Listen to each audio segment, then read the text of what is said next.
السلام عليكم ورحمة الله وبركاته. أهلا وسهلا ومرحبتين فيكم. يا رب تكونوا طيبين يا رب وما نكونش تقال عليكم. رح نتكلم اليوم، أحكي لكم عن حاجة ممكن في ناس بتعرفها وناس ما بتعرفها. عشبة هي بتنتمي للنعناع وإكليل الجبل والزعتر والريحان. حاجة اسمها الميرمية. هذه موجودة متوفرة عند العطار على فكرة. هي موجودة عندنا بفلسطين كتير. يعني كل قطاع غزة يشرب شاي لازم يحط عرق مرامية بعد ما يغلي الشاي، يحط عرق مرامية بالشاي زي حكاية النعناع. فهلقيت احنا بدنا نحكي عن فوائد المرامية.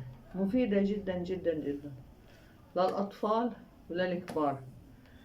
طبعا هذه معلوماتنا للاسترشاد، يعني مش احنا بنقول لك سيب كل العلاج وتعالج بالمرامية، لا، بس هي عن تجربة وعن علم فوائد المرامية. أول حاجة هذه معلومة وعن تجربة. لو أي حد عنده برد وحاسس حاله فيه ترجيع مش قادر يرجع، حط إصبعك في زورك، اشرب مي ملح مش عارفة، اغلي كوباية مرامية واشرب، بتطلع كل البرد اللي في معدتك. هذه معلومة أكيدة يعني. بتسكن للألم. الأطفال لما يتولدوا اللي عنده مغص بيغلوا له المرامية وبالمعلقة بيشربوا إياها.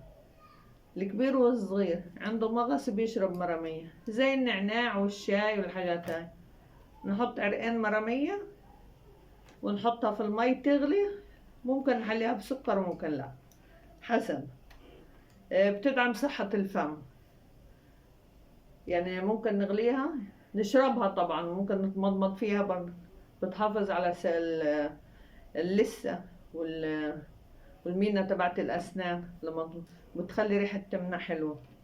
بتخفف من أعراض سن اليأس عند السيدات. بتخفف من مستويات السكر في الدم. بتدعم الذاكرة وصحة المخ، حلوة يعني بتقوي الذاكرة. بتخفف من مستوى الكوليسترول الضار في الدم. وزي ما قلنا معلوماتنا للاسترشاد مش للعلاج، بس لو جربناها حاجات ما بتضرش وحاجات طبيعية.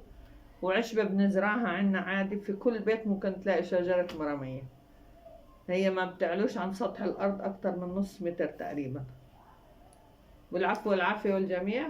السلام عليكم ورحمة الله وبركاته.